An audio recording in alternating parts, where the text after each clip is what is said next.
The Nuggets strike back, getting a win versus the Memphis Grizzlies without Nikola Jokic. It's a miracle! Jamal Murray has a great game. MPJ has a great game. Dario Saric has a great game. We'll talk about it on Locked On Nuggets.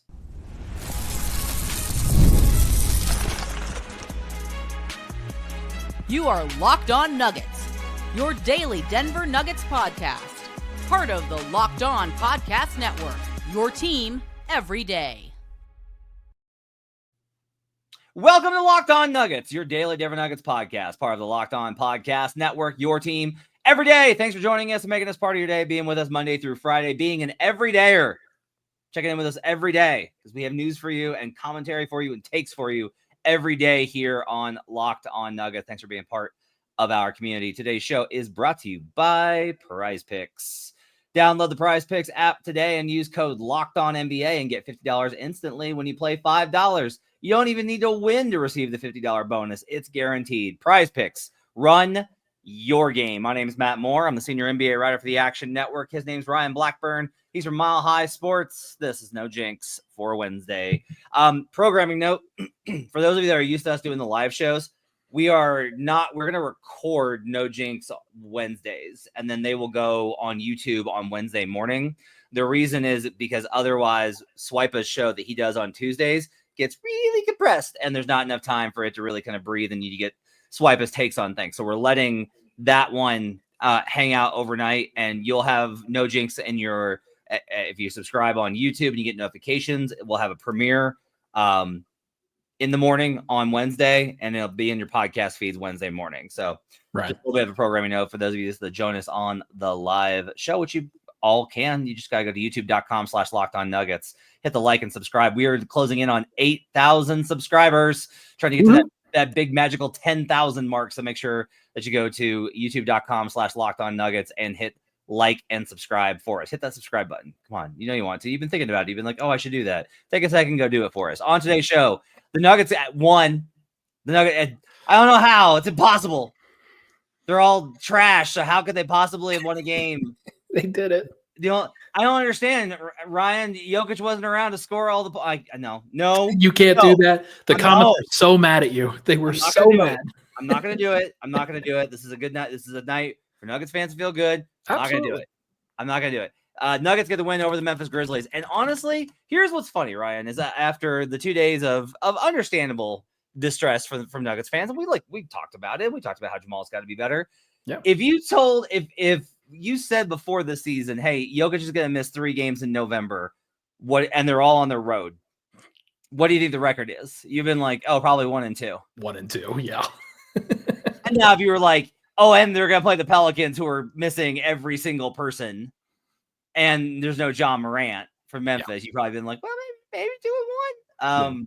But you wouldn't have been like 3-0.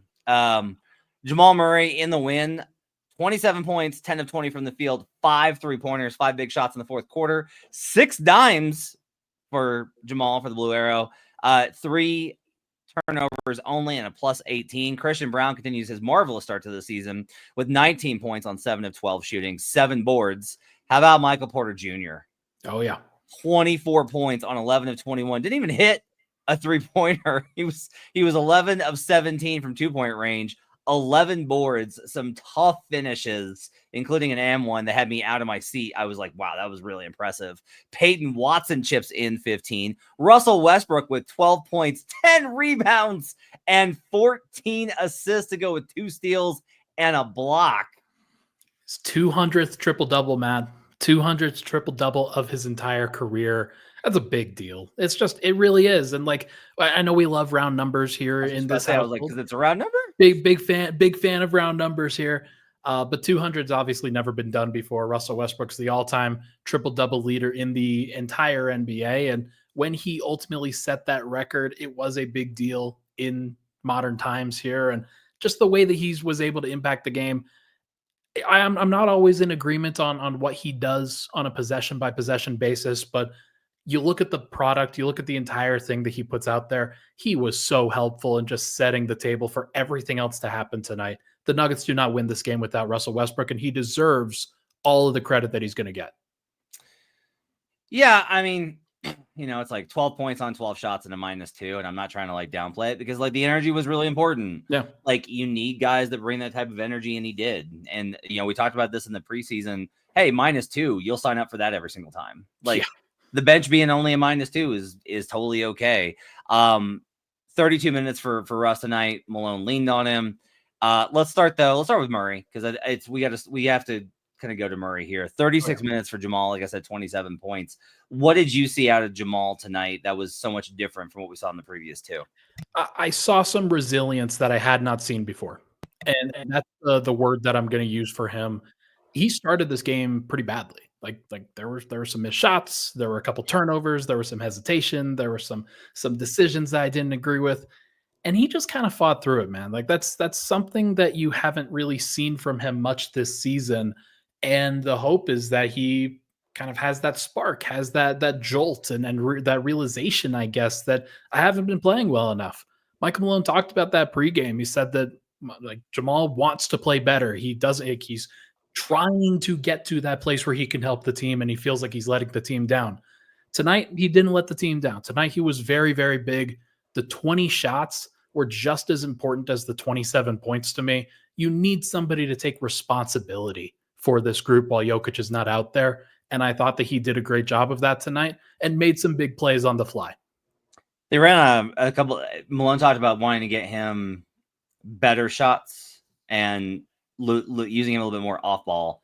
Yeah. I continue to really like these looks. There was a sequence where Christian ran off of a back screen from Dario, caught it up top, then drove, help had to come because of the screen action, kicked to Jamal side above the break three.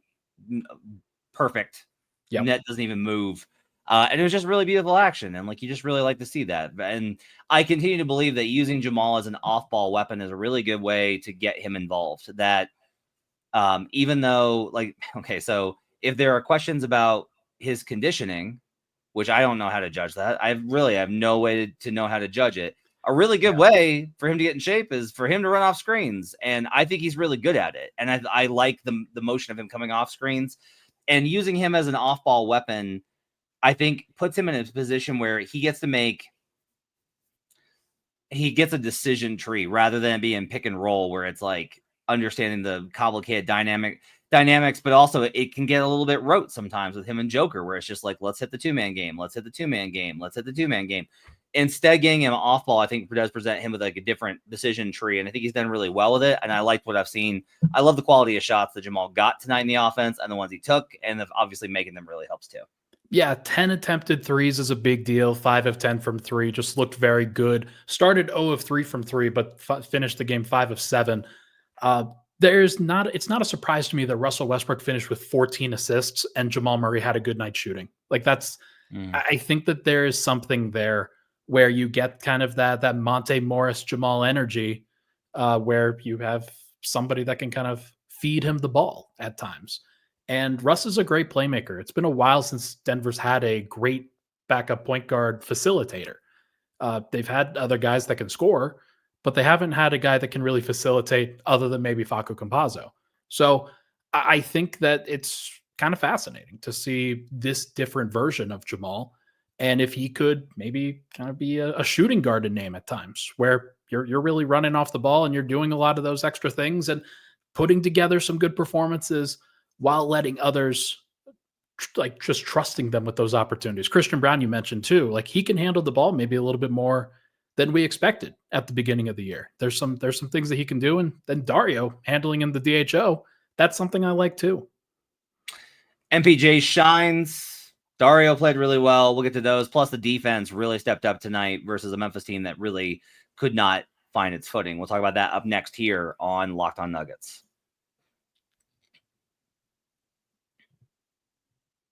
Get ready to tackle the NFL action with FanDuel, America's #1 sportsbook. Right now, new customers can bet $5 and get $150 in bonus bets if you win. The FanDuel Sportsbook app gives you everything you need to place live bets on the NFL all in one place. Really good opportunity is to go ahead and get in on the Broncos, and then based off of their first series, you can bet them again. Because if they score in that first series, they're going to win the game and probably cover by margin. Because that first series, they're so good on. When you get a hunch in the middle of the game, you can check out the latest stats, view live play-by-play, and so much more on the same page where you place your bets. Just visit FanDuel.com to join today, and you'll get started with $150 in bonus bets if you win your first $5 bet. That's FanDuel.com. Never waste a hunch and make every moment more with FanDuel, an official sportsbook partner of the NFL. We'll be right back on Locked On Nuggets. Second segment here with No Jinx on a Wednesday. Ryan Blackbird, Matt Moore, thanks for joining us. Appreciate you guys being with us. So let's talk a little bit about some of the other guys who stepped up here. And let's start with MPJ. Yeah. 24 points, 11 of 21, 11 rebounds. MPJ stepping into that power forward role. And I thought his defense actually was really good tonight. I thought that his energy on the glass was really good tonight. And he was making finishes through contact, getting to the rim. Generated 6 free throws. He actually missed them tonight, which is rare for him.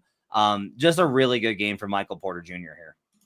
Would you say that this was a very physical game, Matt? Yes.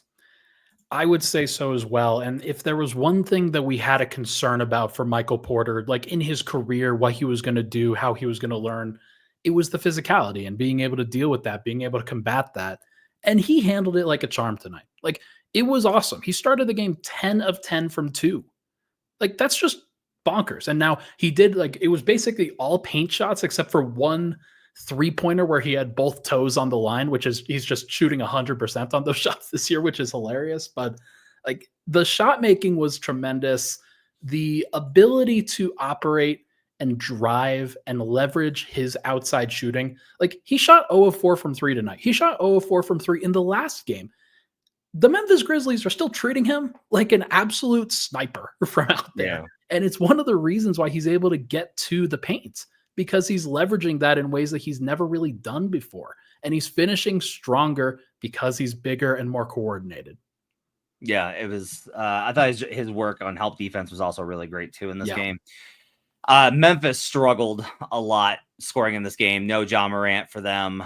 Jaren Jackson Jr. goes 7 of 17 from the field for 19. 7 turnovers for him. 7 turnovers. Desmond Bane goes 1 of 10. My guy, Desmond Bane, horrible night. Iced up by Christian Brown. Yeah, Grizzlies shoot 40% from the field and 24% from 3-point range, just 61% from the line on top of it. They had 22 turnovers. The Nuggets scored 26 points off of those for 26 points off of turnovers. Nuggets had the edge in fast break points, 28-17. Like, they out-hustled, outworked, and out-executed Memphis. This was a complete team win without Joker. I'm looking at the pace in this game, Matt. It's 114.5. Yeah. Like, this was an up and down game. It was physical. There were fouls. There was bodies flying everywhere. This was one of those where, like, it wasn't Denver was up in this game by like at most, I think 24. And they were doing pretty well. But the Grizzlies, despite the fact that they did not have a good offensive game, they fought back. They were relentless. They did what you do in the grindhouse, and they had Denver working. They had them on their heels, especially at the end there. And it took everything, despite the fact that Denver had done most of their work up until that point. It also took a major Dario Saric 3, like a massive, massive play from him. I thought that Jamal didn't necessarily like handle the pressure of like handle the physicality extremely well at the end of that game. Yeah. But it was a great time for Dario to hit that 3 right at the top of the key off the kick out from Jamal. And I mean, the contest too on the inside. Yeah. That was huge. Like, Dario made all of the winning plays down the stretch. It was absolutely huge. Would love to hear from Swipe on this. Would just love just call him in. Can I call him? Is there a way to do this on StreamYard where I could just patch him? I'll just wake him up at 12:39 Eastern and get Swipe on the phone to talk about Dario Saric. Because he was absolutely terrific tonight. And like, look, this is the thing, is don't write guys off. I say this a lot, like, guys have bad months. They're in the NBA many years for a reason. Yeah. And it's about the total body of work, not about 1 game or 2 games or 5 games or 10 games. It's about the body of work. So that was, I think pretty impressive here, to get the win and to do it the way that they did. And it was, this is like a really, I'll say this, the Grizzlies without Ja Morant, without Zach Edey, who's hurt, although Edey's been honestly kind of rough for a number of reasons. No GG Jackson in No this Marcus one. Smart. No Marcus Smart. So like both teams banged, but like the Nuggets are missing Jokic and Gordon. So yeah, it is what it is. I think that the reality is just like everyone was frustrated that they were so uncompetitive without Joker, and now they beat a team that just beat them, and they even that season series. It's 1-1. That's big. And you know, I understand there's a certain level of like that's what we expect from you, right? Like this is closer to what you expect from I think the Nuggets and in particular Jamal. Like 27-6, 27-4-6 is about what I would expect from Jamal without Joker. Yeah. Now the efficiency I think is for me is the key. Is like he did that on 20 shots. He didn't need 20. It wasn't 27 on 25. And so I think that's like a significant part of this equation too. And just the way that they were able to respond. Like there's been a lot of noise, man. We've been chirping. Everybody's been talking. Yeah, I was about to say when you were like, "There's been a lot of noise," I was like, "We've been the ones making it." We are chirping a little bit. There's no doubt about it. But I do think that the team needed that kind of win. They needed that kind of resilience showing because it's not. There's only so much you can do if you just happen to blow out a team and they have a horrible night. Like there's only so much that really means to me. What really matters to me is when the team faces adversity and they fight through it. And they faced it early on in this game and they fought through it. And it looked like they were going to get there in a blowout. And then they were kind of letting go of the rope a little bit down the stretch as the Grizzlies were fighting back. And they had to kind of reclaim things and restabilize. And I give a lot of credit to Michael Malone, who has 432nd franchise win, man. Like big deal for Michael Malone. He should get the franchise record here relatively soon.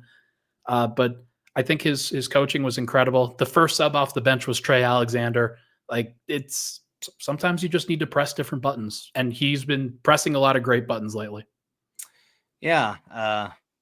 He pressed the Zeke Najee button for 5 minutes and 32 seconds, and that was a -7. He turned away from that real quick. But actually, we should talk about Vlatko went down, and he grabbed the outside of his knee, and it looked really bad.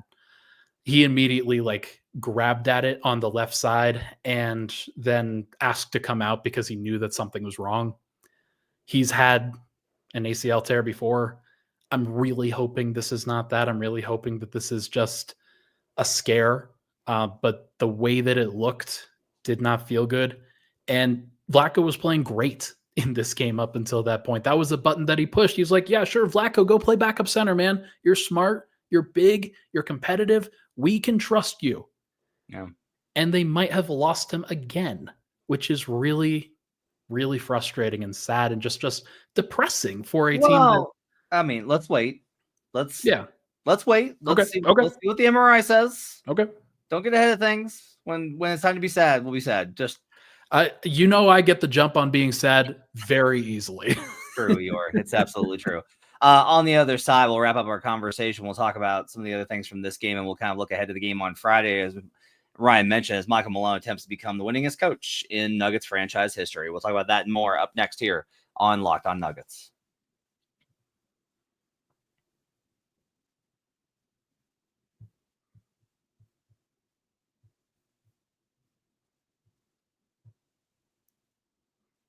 Today's show is brought to you by Prize Picks. You can now win up to 100 times your money on Prize Picks with as little as 4 correct picks. It's the only real money daily fantasy platform with an injury insurance policy so that your lineups stay in play even if one of your players gets injured. If your player leaves in the first half and doesn't return, Prize Picks keeps your lineup live. Prize Picks invented the flex play, which means you can still cash out if your lineup isn't perfect. You can double your money even if one of your picks doesn't hit. Sign up today and get $50 instantly when you play $5. You don't even need to win to receive that $50 bonus. It's guaranteed. They offer weekly promotions that can lead to big payouts like Taco Tuesday. Each Tuesday, Prize Picks discounts select player projections up to 25% to provide even more value on your lineups.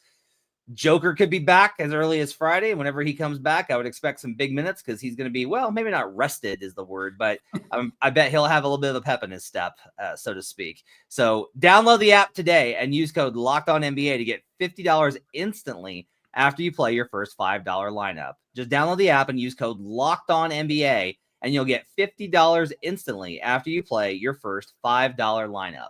Prize Picks, run your game. We'll be right back on Locked On Nuggets. Back here on Locked On Nuggets. Thanks for joining us. Final segment here with Ryan Blackburn. No jinx with you on a Wednesday. Tomorrow, Swipa will give you his thoughts on everything going on with Denver, including, I'm sure, a very long segment on how good Dario Saric was and how much I'll hold him to that. And how much he's contributed with Ryan Blackburn. And then on Friday, should be, knock on wood, depending on our schedules, it should be 12 o'clock Mountain is when Swipe and I will go live for Swipe and Gripe. And then after the game, we'll do a show recapping the Mavericks game, especially if regardless, we'll do one then that night too. Also, I haven't mentioned this. Go check out our Locked On Nuggets newsletter. Go to lockedondaily.com and you can sign up.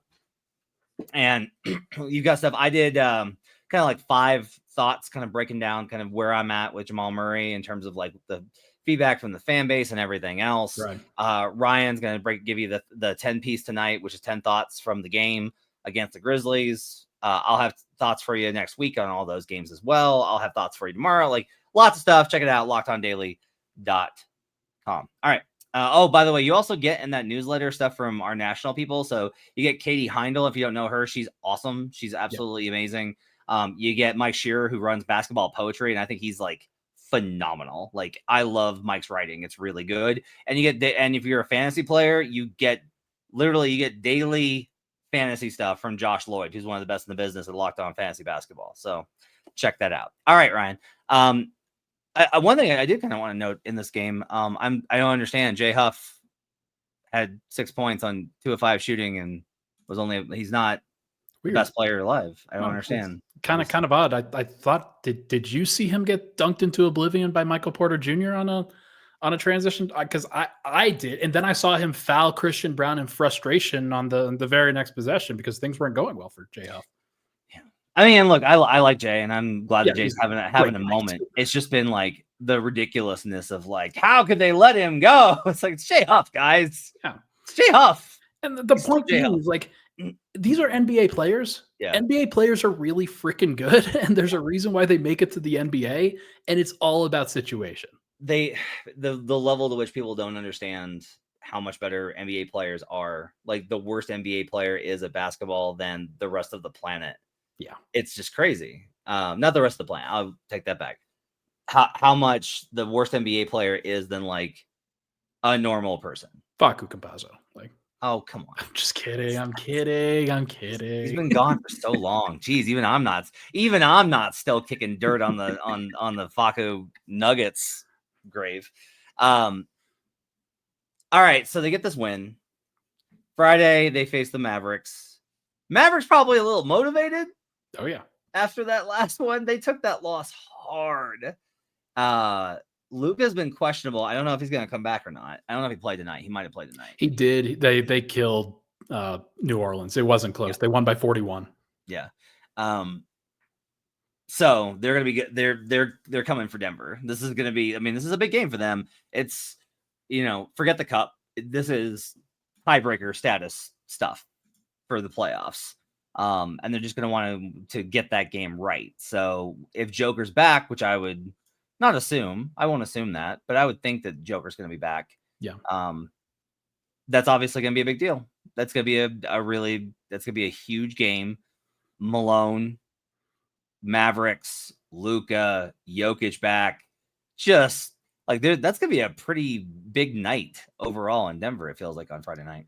Undoubtedly. I think it's important for folks to understand the standings as well. Denver's 8-5 right now. The Mavericks are 8-7.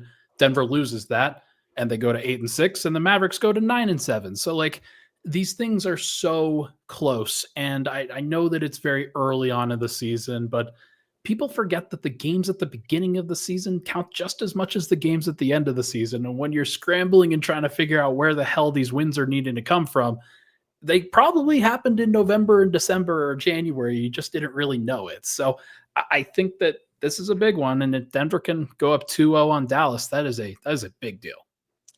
Yeah, I think there's a certain level. I would say that I don't really care about the standings now. Even I don't care about the standings now. I care about the tiebreaker because I'm a sicko.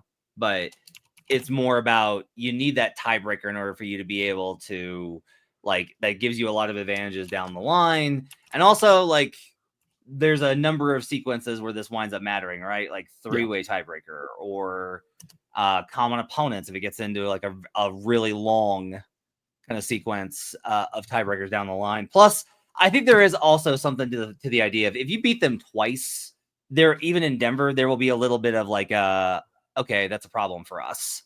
And you want that little bit of an edge. Not much, because it's not the playoffs, and people just don't really look at it like that. I'm looking up to see how many times. All right, they do play Dallas 4 times. So if they win on Friday, they guarantee a split of the season series. They play Dallas back to back in January. They stay there from Sunday. They'll get there on a Saturday, and they will stay there until a Wednesday. Why are they doing this, man? Like they keep doing it, and it's for like these. It's for these important matchups, and they're going to do it against OKC in March. They did it against Memphis like these last couple days. Like, I understand why from a travel standpoint and then from a scheduling standpoint and how it makes it easier. But like, you catch a team when they're playing at their best, and then, or you catch a team when you're playing at your best, and it really kind of manipulates what those matchups could look like. Yeah, but like, you can't randomize that either, because like there's just as much of a chance that you're both in the middle. Like, I don't think that's I don't see any problem with the baseball series. I call them these like the duplex. I don't have any problem with them. If we normalize them, then great. But like it's just so kind of new from now they're really starting to emerge that it's a very specific instance that might come. Like, I'd be okay if they did it against an Eastern Conference team. Like, actually, well, you can't really do that because you need one home and one away. Yeah, you can't do that. Can't actually do that logistically, bucko. Like, yeah. I mean, look, there's a benefit here. Look at the schedule in February. Let's assume that the Pelican season goes completely off the rails and is like over. Yeah, that's what it looks like. In February, they play the Pelicans twice at home and then the Blazers twice at home. Ooh, yeah. No, that's a big deal. That's right before the All-Star break as well. So those are ones where you bank as many of those before the All-Star break, and you're sitting pretty. I like the home and away. I like that one a lot better. I like it when you play one at one building and then go and play the other. The other thing I'll say is I actually kind of prefer. I will take the opposite. I will argue against it on this one.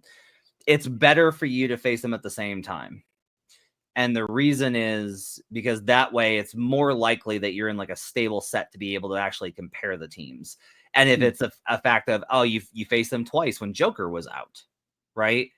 Okay, that's bad luck. But that also means that you're not going to face as strong of a team later when Joker's back. So like there's a little bit of there's always a push and pull with the schedule like this. And I think that anything that cuts down on the travel is worth it. Anything that cuts down on the actual time spent in the air, because there's a lot of I'll say this. There's a lot of research that's been spread around, and in NBA circles, it's kind of suggested that it's not like it's like hotels. It's not, 5-star hotels that's dragging them down. It's the time spent in the air. Yeah. So if they cut down on that and there's more time in between for them to recover, I think that's overall better for player health. For Denver specifically, because they're in the middle of the country, there's no team around them really. Like the only team that's takes 3 hours to get to the airport itself. So yeah, exactly. So there's all of that travel, and like it's just a part of the song and dance with Denver that they have to deal with. But look, I mean, if they can continue to manage this, they have done a reasonable job, I think, so far with their season. Going 5-0 on that homestand was such a big deal. Like, people don't fully appreciate that if they just go 4-1 and are merely really good, then they're 7-6 right now. And so they had this long stretch off last week. They played Friday, Saturday, Sunday. Yeah, they played Friday, Sunday, Tuesday. Okay. Now they don't play again until Friday. Yep. So they've had a little bit of a break here. They do have a back-to-back Friday, Saturday. They got a Saturday in LA, which is actually, in my opinion, is always better because no LA nightlife that night. Nikola Jokic will not have played for 12 straight days. Yeah.